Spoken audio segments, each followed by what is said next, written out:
여러분, 성경은 쉽습니다. 성경은 쉽기 때문에 자세히 읽으면 이해가 됩니다. 자세히 읽으실 때 아는 것 중심으로 읽으시고 모르는 것이 있으면 넘어가십시오. 무엇보다 하나님의 은혜를 중심으로 성경을 읽으시기 바랍니다. 오늘은 고린도후서 2장 1절에서 17절 전체 말씀을 큰 흐름에 따라 한번 살펴보도록 하겠습니다.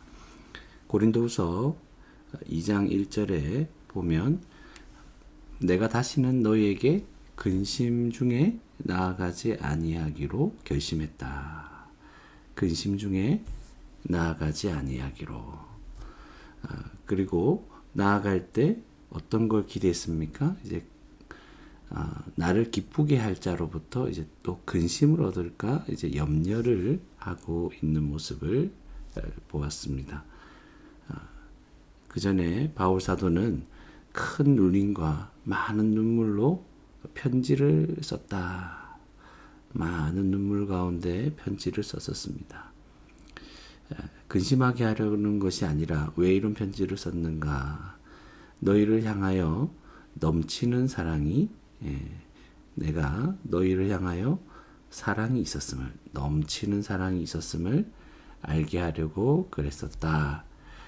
그래서 이전에 고린도 교회와 바울 사도 간에 지금 어떤 근심하게 하는 어떤 마음 아프게 하는 일이 있었음을 우리는 보게 됩니다. 그래서 근심하게 하는 자, 마음 아프게 하는 자가 있었음을 알게 되죠. 그런데 그 근심하는 자가 너희 모두를 근심하게 한 것이다. 그래서 이런 사람은 원래 벌 받는 것이 마땅하다. 그렇지만 바울 사도는 어떻게 합니까? 그가 너무 많은 근심에 잠길까 걱정하고 있습니다.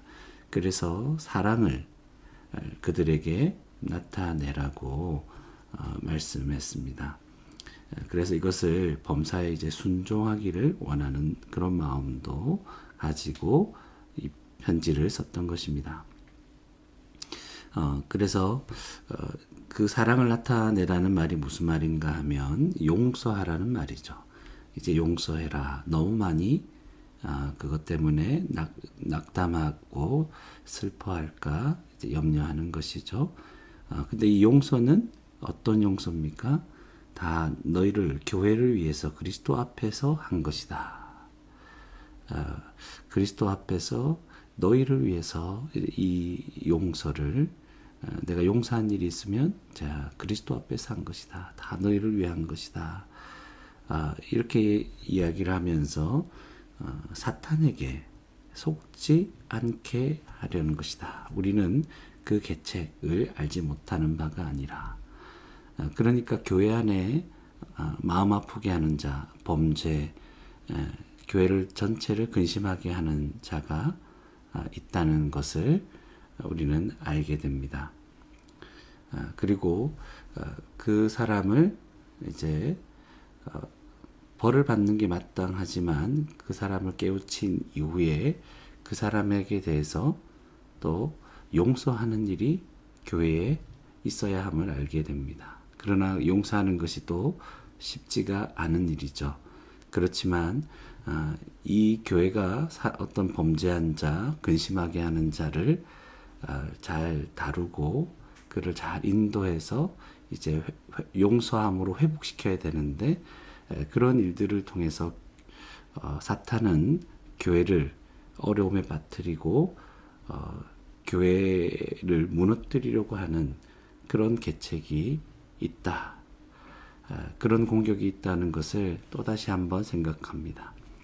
이제 그러는 와중에 교회가 이런 일로 싸움을 하는 가운데 바울 사도는 여전히 어떤 일을 감당하고 있었냐면 복음을 위하여 여전히 그리스도의 복음을 위하여 드로아에 이르렀고 그때 주님이 문을 열어주셨습니다. 복음을 전할 수 있는 그 문을 열어주셨습니다.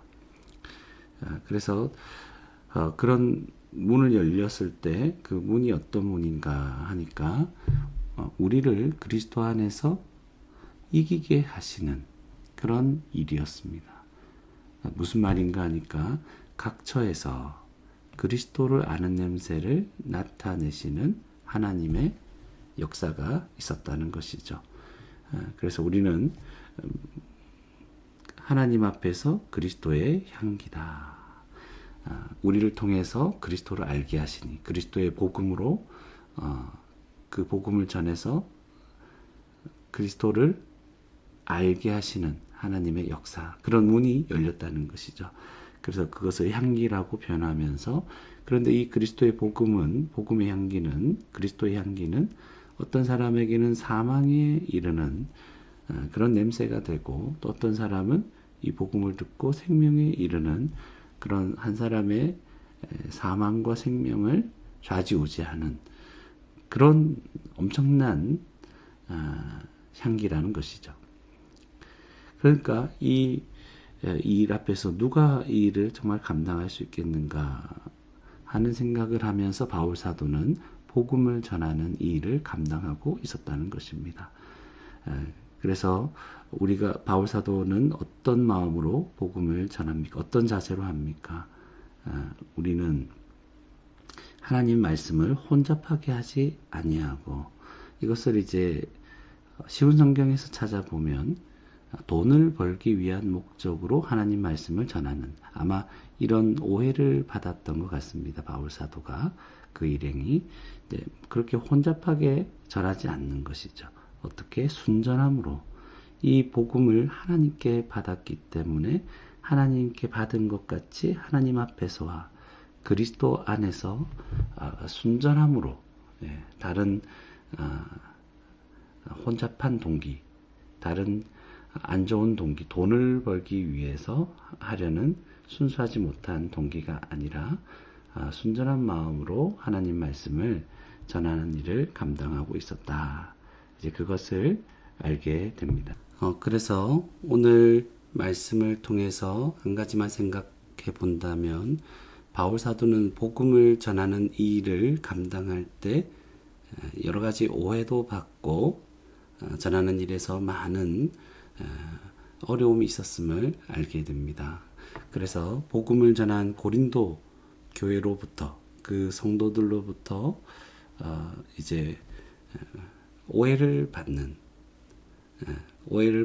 그런 일이 있어. 그들 정말 사랑하는 마음으로 많은 눈물로 편지를 쓰면서까지 넘치는 사랑으로 대하려고 했지만, 그런 마음, 그래서 교회를 세우려고 하는 그 마음이 오히려 오해를 받고, 또 그것으로 말미암아 교회 전체도 그 근심하게 한 자, 마음을 아프게 한 자 때문에 복음을 전하는 일에 전념해야 되는 그 교회가 또 근심하게 되는 그런 일이 있었다는 것입니다.